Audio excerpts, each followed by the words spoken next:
আমরা মনে করি সমাজে ন্যায় বিচার ও ইনসাফ প্রতিষ্ঠা করতে হলে সকলকে মর্যাদা দিতে হবে এবং সকলের মানবাধিকার সুরক্ষা করতে হবে।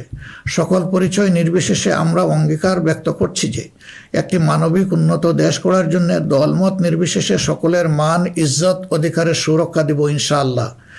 এই বাংলাদেশ মুসলমান, হিন্দু, বৌদ্ধ, খ্রিস্টান সবার। কেউ ভয়ের সংস্কৃতির মধ্যে বাস করবে না। যদি কেউ ধর্মীয় পরিচয়ের ভিত্তিতে আঘাত করার চেষ্টা করে, আমরা অতীতের মতো ভবিষ্যতেও তা প্রতিরোধ করব। প্রিয় দেশবাসী, আমাদের প্রত্যাশার বাংলাদেশ গড়তে হলে 3টি জায়গায় আমাদেরকে বিশেষ গুরুত্ব দিতে হবে। একটি হচ্ছে শিক্ষায় সংস্কার।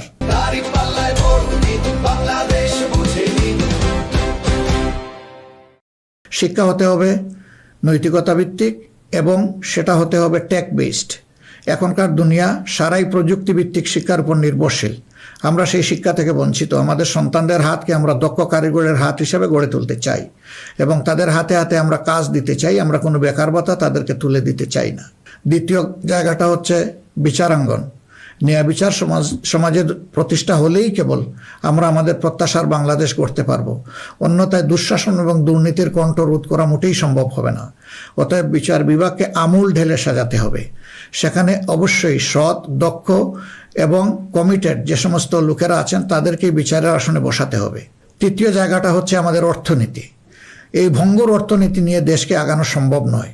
সুতরাং অর্থনীতিতে ব্যাপক সংস্কার সাধন করতে হবে। বিশেষ করে ব্যাংকিং সেক্টর এবং অপ্রাতিষ্ঠানিক যে সমস্ত খাত রয়েছে সেই জায়গাগুলোতেও আমাদেরকে প্রাতিষ্ঠানিক ও অপ্রাতিষ্ঠানিক খাতে আমাদেরকে হাত দিতে হবে। আমাদের ব্যবসাকে করতে হবে বিনিয়োগ বান্ধব। বিনিয়োগ বান্ধব হলেই দেশে কর্মসংস্থান তৈরি হবে এবং আমাদের বেকারত্ব দূর হবে।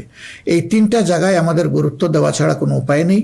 আমরা আশা করব দেশবাসী আমাদেরকে তাদের মূল্যবান ভোটের আমানত সমঝে দিয়ে আমাদের দেশকে প্রত্যাশার আলোকে গড়ে তোলার ক্ষেত্রে আমাদেরকে সহযোগিতা করবেন। সম্মানিত উলামায়ে কেরাম, একাধিক ধর্মের এ দেশ মুসলমানগণ সংখ্যাগরিষ্ঠ। তাই মুসলমান হিসাবে এটি আমাদের দায়িত্ব যে সমাজে ন্যায় বিচার, ইনসাফ প্রতিষ্ঠা করা এবং সকলকে সুরক্ষা দেওয়া। এগুলো ইসলামের শাশ্বত আদর্শ। সকল মানুষের মৌলিক অধিকার নিশ্চিত করা আমাদের কর্তব্য। আল্লাহ তাআলা স্পষ্টত বলেছেন, ইন্নাল্লাহা ইয়া'মুরুকুম বিল আদলি ওয়াল ইহসান ওয়া ইতা'i যিল কুরবা ওয়া ইয়ানহা আনিল ফাহশাই ওয়াল মুনকারি ওয়াল বাগয়। আমাদেরকে স্পষ্টভাবে আল্লাহ এই নির্দেশ দিয়েছেন। এ দায়িত্ব আমরা সকলে মিলেই পালন করব।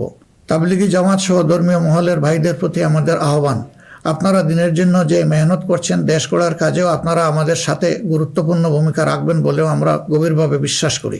আমরা অঙ্গীকার করছি ভবিষ্যতে কেউ আপনাদেরকে অন্যায়ভাবে বিভিন্ন বিশেষণে ট্যাগ দিয়ে নির্যাতন করার সুযোগ পাবে না। বিচার বহির্ভূতভাবে আপনাদেরকে আর হত্যা করার দুঃসাহস কেউ দেখাবে না। আমরা জানি অতীতে আপনাদের কোনো মানবাধিকার ছিল না। এ অবস্থার পরিবর্তন ঘটানো হবে নতুন বাংলাদেশের অন্যতম প্রধান লক্ষ্য। জাতীয় নীতি পদ্ধতিতে আপনাদের আনুষ্ঠানিক অবদান ও ভূমিকাকে জোরদার করা হবে।